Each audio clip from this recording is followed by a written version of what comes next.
ស្រែនេះគឺកសិករគាត់បានបាញ់ថ្នាំអ៊ីប្រូសាតបាញ់ថ្នាំមុនពេលដែលគាត់ធ្វើការព្រួសអញ្ចឹងណាដើម្បីកម្ចាត់ស្មៅជាពិសេសគឺ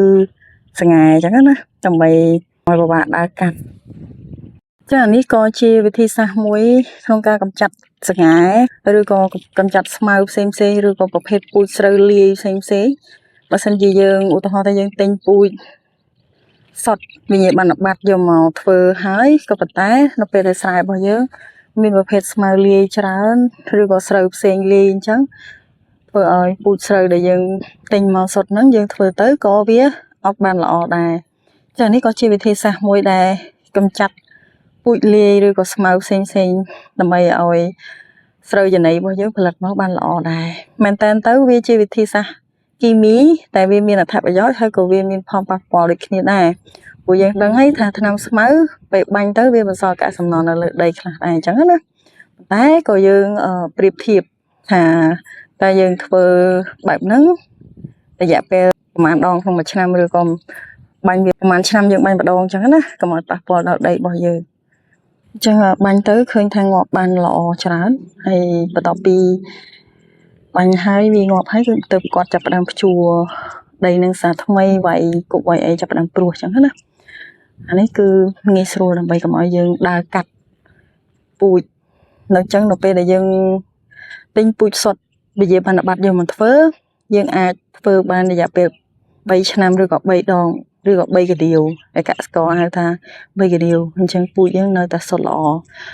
យើងអាចលក់បានតម្លៃខ្ពស់ជាងពូជធម្មតាដែលវាមានលាយស្រូវផ្សេងអញ្ចឹងណា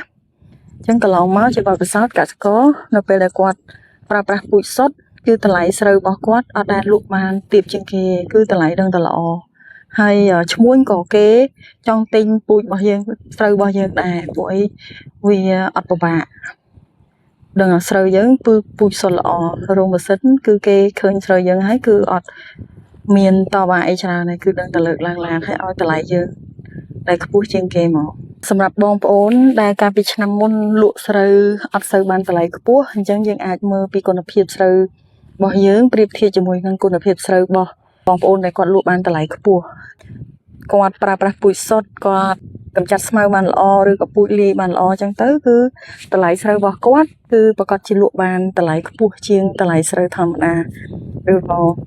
ខ្ពស់ជាងតម្លៃស្រូវដែលយើងទុកពូជរាប់ច្រើនឆ្នាំបងប្អូនខ្លះទុកពូជចូល10 20ឆ្នាំអីមកហើយដែលគាត់អត់ដែលដូរសោះអញ្ចឹងជាមូលហេតុធ្វើឲ្យគុណភាពក្របពូជស្រូវចំណីរបស់គាត់ហ្នឹងអត់សូវល្អទេហើយក៏ទិន្នផលក៏អត់សូវបានខ្ពស់ដែរវាទាបអញ្ចឹងណាព្រោះដោយសារវាខ្សែស្រឡាយឬក៏ចំនួនវាហ្នឹងវាច្រើនចំនួនមកហើយក៏មានឆ្លងជំងឺច្រើនដែរព្រោះវាអត់សូវធន់អញ្ចឹងណាបើសិនជាបងប្អូនចង់សាកល្បងមើលតើពូជដែលយើងទុកច្រើនឆ្នាំហើយនិងពូជដែលយើងទិញមកហ្នឹងគុណភាពវាមិនអញ្ចឹងយើងអាចសាកល្បងកូនស្រែណាមួយទៅយើងនឹងដឹងពីគុណភាពវីដេអូមានតែប៉ុណ្្នឹងទេអរគុណបាយបាយជួបគ្នានៅវីដេអូក្រោយ